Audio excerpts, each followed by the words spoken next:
If your character doesn't want something, badly, desperately wants something, then you're going to get bored writing them by chapter 4. I know this because I've done it more than once. I made a character I liked, I put them in a compelling story, only to watch the whole thing fall apart somewhere in the middle. The scenes were fine, the writing was fine, but something felt wrong, and I didn't know what it was. Eventually, I figured it out. I knew what my character wanted on the outside, but I had no idea what they truly needed on the inside. And until I learned the difference, my characters kept going nowhere. This video is about want versus need. What does it mean? Why does the gap between them drive your story? And how do you use it so your character always feels like they're going somewhere? By the end of this video, you'll know how to find both. And you'll see how the pull between them does the hard work for you, so you stop having to push your character through every single scene. Welcome everyone. If you don't know me, my name is Daniel, and this is The Story Renaissance. The want is the top level goal. It's what your character is chasing. It's what they would say they're after if you asked them at the start of the story. Scarlett O'Hara from Gone with the Wind is a great example. Her want is very clear. She wants to save Tara, her home, her land, the place that means everything to her. When she stands in that ruined field and pulls a root from the ground and she swears, "I will never go hungry again," you feel how much she wants it. It's real and raw and strong. That want is why you believe every bad thing she does to survive. The lies, the bad marriages, the other ruthless choices. You don't have to agree with her, but you believe her. The want is doing its job. That's what a good want does. It makes the character's choices make sense. It gives the reader a reason to keep following the character, even when that person does things that are a little bit sketchy. The want is real. It's outside the character, and it moves the plot. Without it, you don't have a story. You just have a bunch of stuff happening to some random person. And the want has to be strong. Not sort of important, truly, deeply important. The kind of want that would make the character do things they'd never do otherwise. The kind of want that makes every sacrifice feel worth it. If the want is too weak, the reader wonders why the character doesn't just quit. But many writers stop here. They find the want, they build things that get in the way of it, and they call that a story. And I mean, it is a story, technically. Stuff happens, things block the character fights back, but it doesn't mean anything, because the want alone doesn't tell you what the story is really about. It doesn't give the character any room to grow. And without that, the character just goes through the motions. Things happen to them, they don't truly change. That's where the need comes in. And the need is a whole different thing. The need is what the character is missing, but doesn't know they're missing. Or they know they're missing it, but they can't admit it. It's the thing that, if they could truly get it, it would fix not just the plot problem, but the person problem, the wound underneath the wanting. The need is almost never the same as the want. In fact, the want and the need often push against each other, and that's the whole point. The character who wants to win at all costs probably needs to learn that people matter more than winning. The character who wants to be left alone probably needs to let someone in. And the character who wants to prove themselves to a parent who will never approve, well, they probably need to stop seeking that approval entirely. The want pulls them through the outside story. The need is the inside goal the story is secretly building towards. The need is harder to find because the character can't see it themselves. A character who knew what they needed and could just go out and get it wouldn't have a story. They'd have a grocery list. The need is hidden. It's covered up by the very thing that keeps the character stuck. Their blind spot, their fear, the story they tell themselves about who they are. Whiplash is a great example. Andrew wants to be the greatest jazz drummer in the world. Not just good, the greatest. That want takes over everything. He gives up his girlfriend, he destroys his hand and he plays through the bleeding. He takes his teacher Fletcher's abuse and comes back for more, because every humiliation gets reframed in his head as just the price of greatness. But what Andrew truly needs is to find out if music can mean something to him when there's no prize on the line. Can he play just because he loves it? But he can't see that need at all. It's too deep inside the want. And director Damien Chazelle never has Andrew ask that question directly. He just builds every scene so that it quietly presses on it, showing you the cost of a life organized entirely around a want with no room for anything else. To find the need, ask yourself, what is the one thing this character is most afraid might be true about themselves? What would they have to give up to become whole? What does the better version of them look like? And what would it cost them to get there? The need answers those questions. Once you have it, your story has a direction. But knowing the want and the need is not enough on its own. What you do with the space between them is what makes it all work. Quick aside, if you're trying to find what your character truly needs under what they want, it's the kind of thing we work through inside the Story Renaissance. It's my school community for writers. We dig into this stuff together every week. The link's in the description below. Okay, back to it. Here's the thing that took me the longest to understand. Finding the want and the need is not enough. The story lives in the gap between them, in the friction, in the places where chasing the want blocks the character from getting the need. When the want and the need pull in two different directions, every scene has a second layer. The character thinks they're doing one thing, but the story is doing something else under the surface.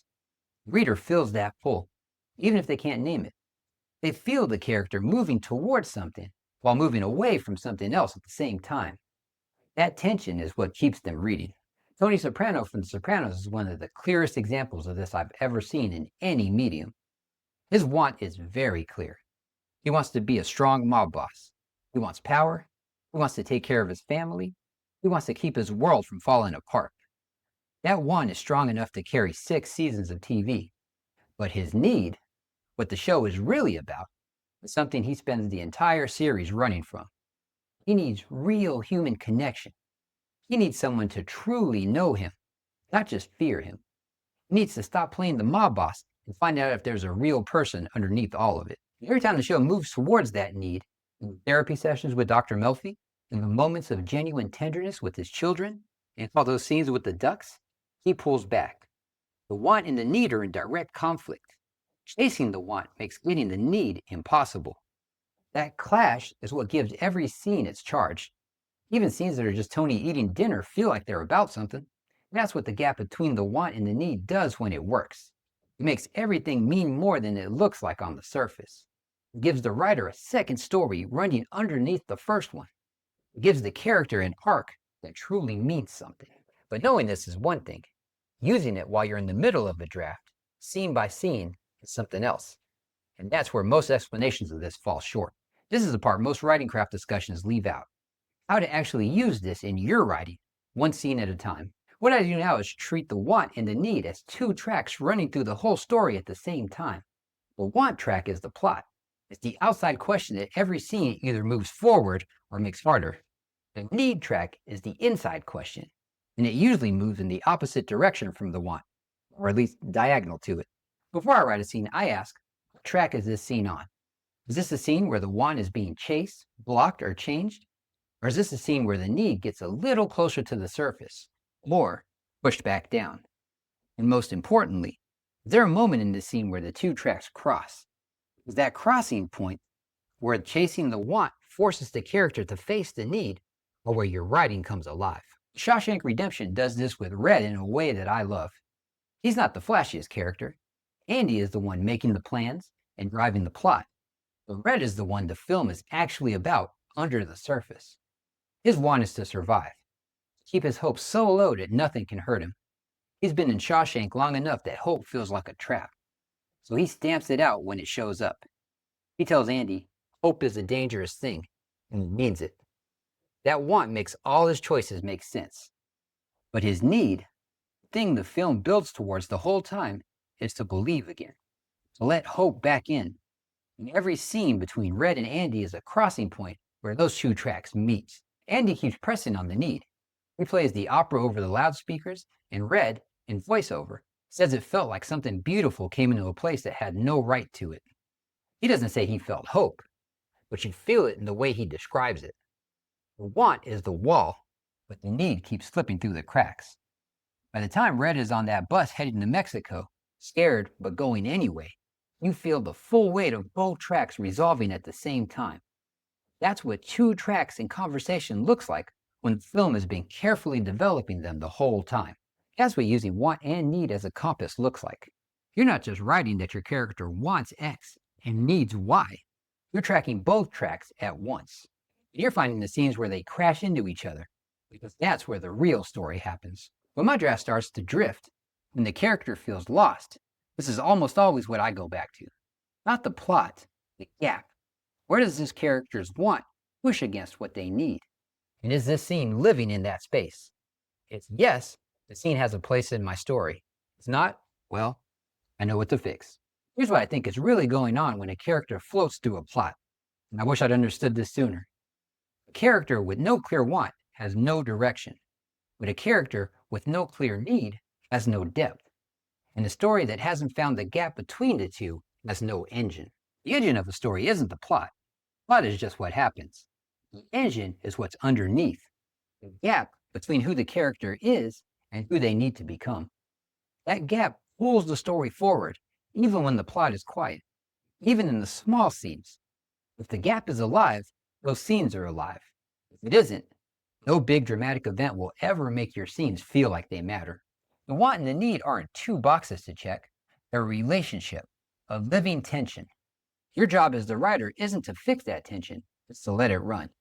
Let it shape every scene, and trust that the reader is feeling it, even when it isn't said out loud. The character who gets what they want, but not what they need, is a tragedy. The character who gets what they need by giving up what they want is a redemption. The character who can't get either is something darker. But all three are stories. What's not a story is a character who just moves through the events with no pull of any kind under the surface. Give your character a want strong enough to move them. Give them a need deep enough to matter. Then write the gap between the two, because that's where your story lives. If you're working on a draft right now where the character feels lost, where you're pushing them through scenes instead of following them, I built a space for exactly that kind of problem. It's called the Story Renaissance. It's a community of writers working through the hard parts of their projects. The characters who won't come alive, the middles that won't move, the drafts that are happening but feel empty. We do a weekly Write Together live stream where you can just show up and work. And we talk about this stuff. The big questions, the stuck places, what to try when the character stops making sense. No courses, no gurus, just writers who get it. The link is in the description and the pinned comment below. I'd love to have you there. Here's what I want you to do after this video. Write down your character's want in one sentence. Make it real. Make it something that could be blocked. Then write down their need. Not what they say they want, what they're missing that they don't even know they're missing, and what it would cost them to get it. Then ask, where do those two things push against each other? Where does chasing the want make getting the need harder? Find that place, then write towards it. That's where your story lives. Now that you understand this, the next video you need to watch is this one I made about dialogue and subtext. Because once your character has a clear want or a hidden need, the way that gap shows up on the page is almost always through what they say and what they don't say. That video will show you how to write the tension between those two things into your dialogue without ever spelling it out. The two videos go hand in hand. I'll see you there.